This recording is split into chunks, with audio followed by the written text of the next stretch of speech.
In this video, I'm going to demonstrate how I'm using ChatGPT to write unit tests for our system in a consistent and predictable fashion. I was curious if I could just take these scopes from our code, whether I could just go to ChatGPT and type in a message, can scopes be unit tested, and paste in the code and see what happens. And ChatGPT has come up with a couple of unit tests. There should have been about 5 or 6. And when I look through them, they look like they're close to what I need for unit tests. But it has a little bit of code that I know if I tried to run it within our system would just fail. The way it's worked with creating sample data for unit tests isn't using traits correctly. And so what I did was give it a little bit of extra contextual information, letting it know that I'm using subfactories in the code. And from that, it came up with better code just with that little bit of extra information.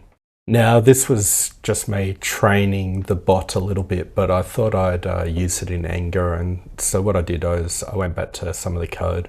We had this scope. It's fairly complex. There's a few different ideas going on in the data. And what I did with it was take a copy of it, go over to ChatGPT, and I just said, can you do a test for, and then pasted it in. Now, the test that it came up with semantically is right. It had information about 4 different shipments, 3 of which were valid, 1 wasn't, and it gave the right expectations. But it didn't give enough logic in there. And it had one serious flaw in that it took the idea of subfactories to a level beyond what we deal with. We only deal with 2 data-specific subfactories at a time usually. After that, when you need more than 2 records, it's best to have more of a seed generation structure in place. And so I just gave it 2 very simple pieces of training. One to start using create list as a technique. And I taught it how we do our sample data system. So when we do simple traits, or sample traits, I should say, they follow this pattern.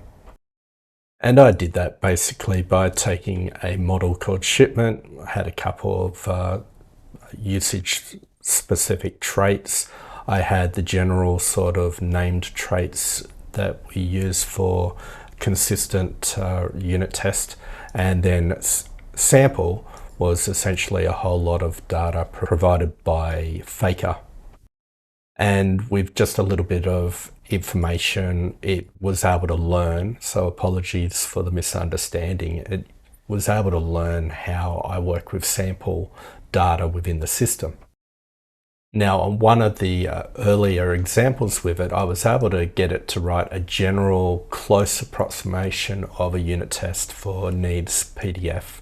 And I then manually just made a few slight alterations to it. And what happened was that this worked, and it covered every scenario that I could see in the logic. And I thought, okay, this is pretty good unit testing for the code. Could I use it as the basis to train the bot a little bit further? And so I just said for the following scope, and I posted in the actual code, and I told it I wrote the following unit test, and I gave it the pattern that it needed. And then it was just a simple case of selecting the next scope on the list, going over and say, can you write my unit test for scope, and pasted the code in.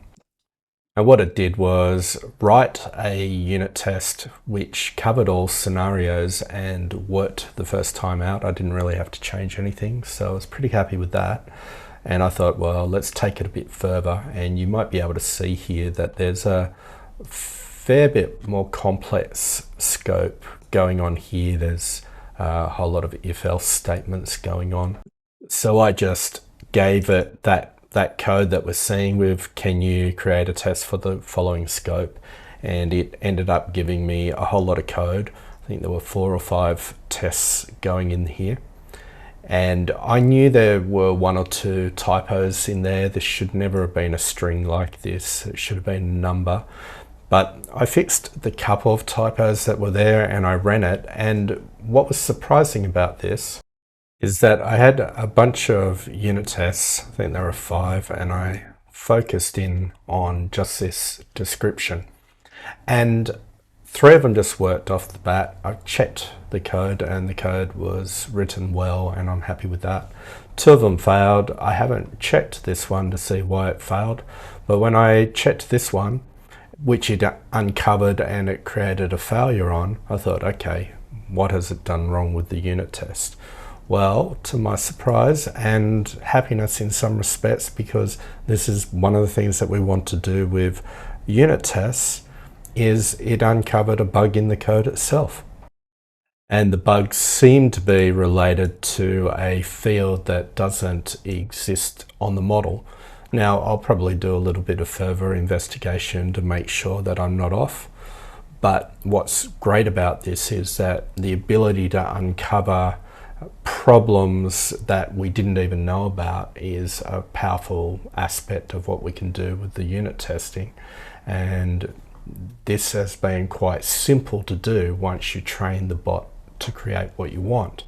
One of the areas that it probably would need further training from my point of view is that I wouldn't usually set up data the way it's doing it here. It works quite effectively, but it's not using probably good practices of RSpec around the use of let blocks, context blocks, stuff like that.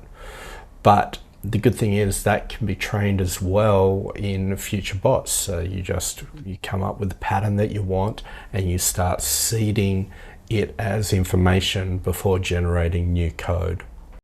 Now, I've been exploring a few different ways of creating programming constructs that can define how code should come out of a system, feeding it into ChatGPT and getting code out the other end that's consistent.